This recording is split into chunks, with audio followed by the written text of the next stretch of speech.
Fan big fan. તમારું નામ? સતીશ પટેલ. તમે? દીપક પટોલિયા. વાહ, જો અમારા વ્લોગ જોવે છે. થેન્ક યુ તમે અમારા વ્લોગ જોવો છો એટલે. પણ તમારા રિલેટિવ્સ છે એ તો કે. હા, અમારા રિલેટિવ્સ. એ લોકો અત્યારે આવી ગયા છે શ્રીમદમાં અને સામે તમને દેખાતા હશે અમારે નિધિ ભાભી. બસ આમનું તો જે શ્રીમદ છે અને સી બધા અહીંયા સામે ટીચર અને અહીંયા મમ્મી, આ અમારા નાની બા. હાય કર દે મમ્મી. હાય. બસ અહીંયા આવું બધું ચાલે છે અને હું મારો ટાઈમ થશે ને એટલે હું ક્લાસીસ પછી જતી રહીશ. અને બાકી ડેકોરેશન મસ્ત છે.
દસ વર્ષથી આ ફિલ્ડમાં કાર્યરત છું.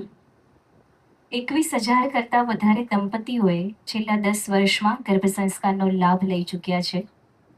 તેમના અનુભવ અને રિસર્ચના આધારે ગર્ભશાળા કરી આજે આપણે સૌ નિધિના પવિત્ર સીમંતનયન સંસ્કાર પ્રસંગે ઉપસ્થિત થયા છીએ. તો આ પ્રસંગ કોઈ વ્યવહાર સાચવવાનું માધ્યમ નથી. આ પ્રસંગ કોઈ જમણવારની રીતભાત પણ નથી. આ પ્રસંગ શુદ્ધ સ્વરૂપ આવનાર અજન્મા જીવનને અંતરના ઊંડાણથી આશીર્વાદ આપવાનો છે.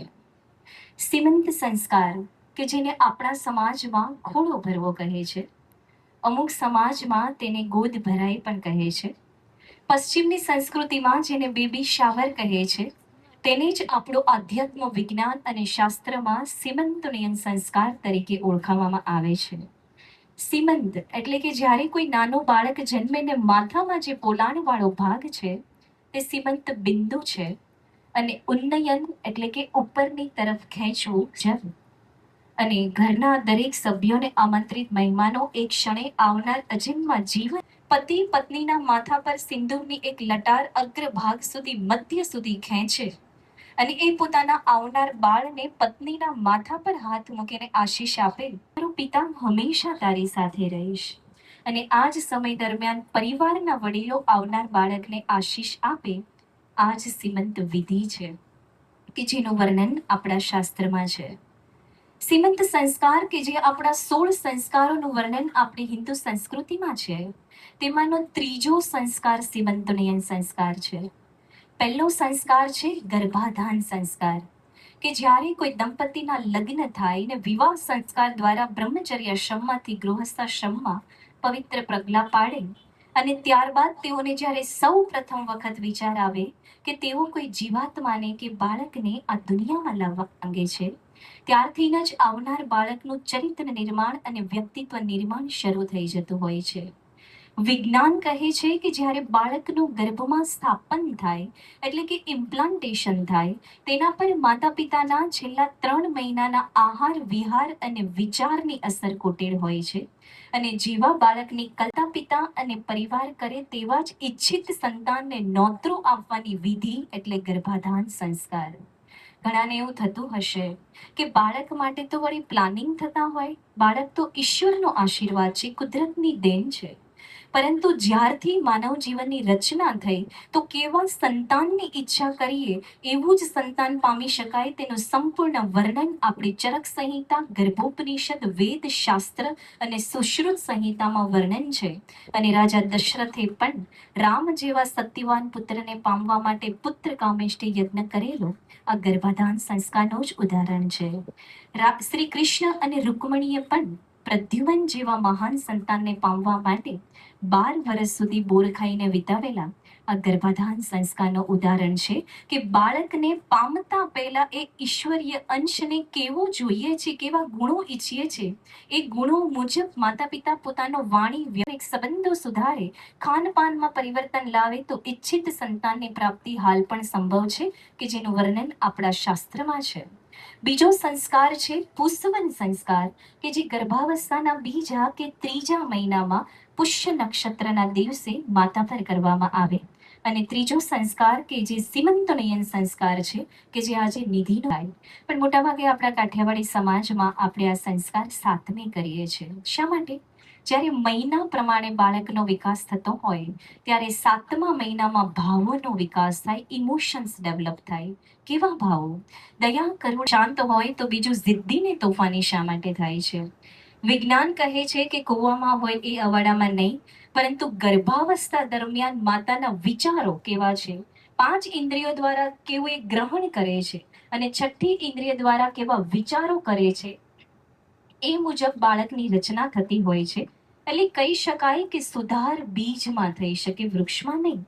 અને એટલા માટે જ વિજ્ઞાન સાબિત કરે છે કે 80% બાળકનો વિકાસ માતાના ગર્ભમાં જ થઈ જાય છે.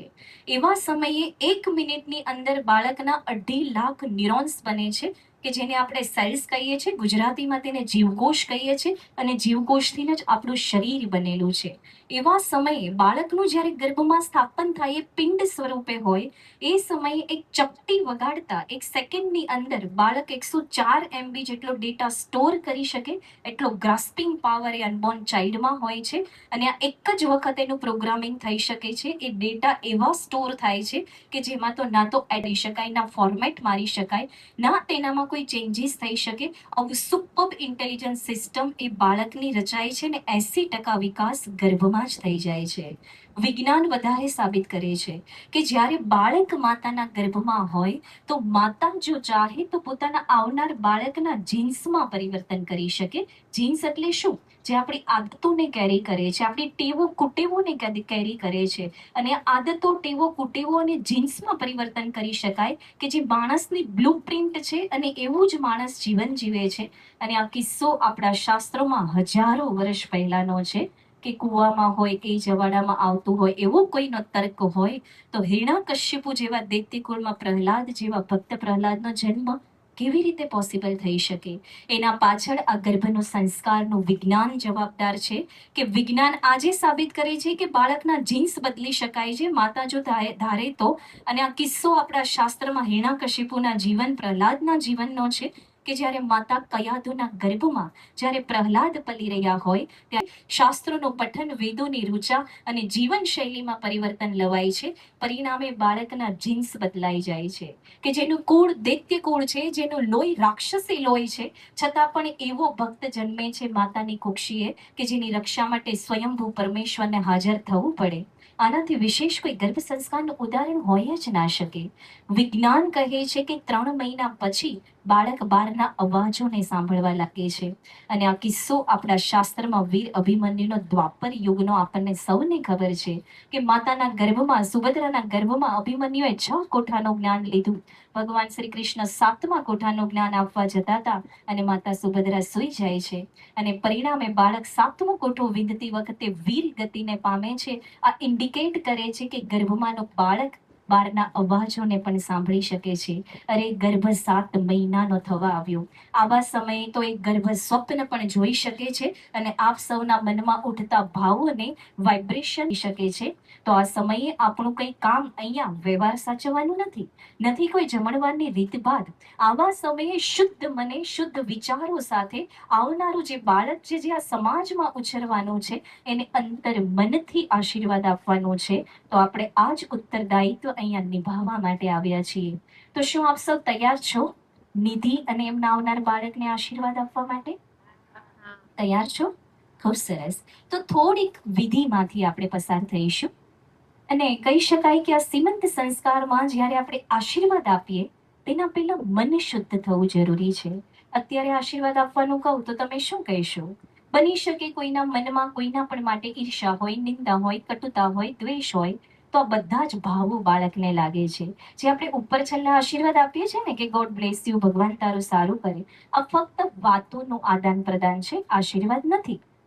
આશીર્વાદ આપવા માટે તો મનને શુદ્ધ કરવું પડે, પવિત્ર કરવું પડે. અને દેવસ્ય ધીમહિ ધિયો યો નઃ પ્રચોદયાત.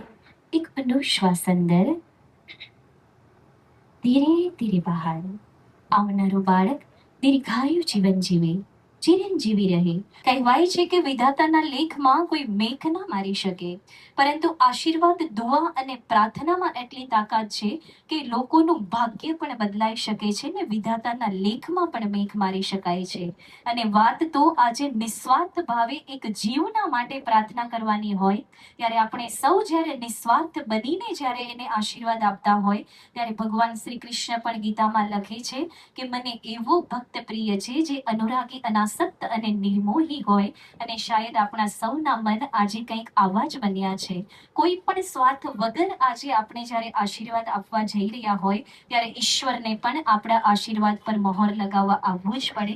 એવી જ ક્ષણોની રચના આપણે કરવા જઈ રહ્યા છીએ, ત્યારે આપણને સૌને વિનંતી કે આપની જગ્યા પર થોડી વાર માટે ઊભા થઈ જશો પ્લીઝ.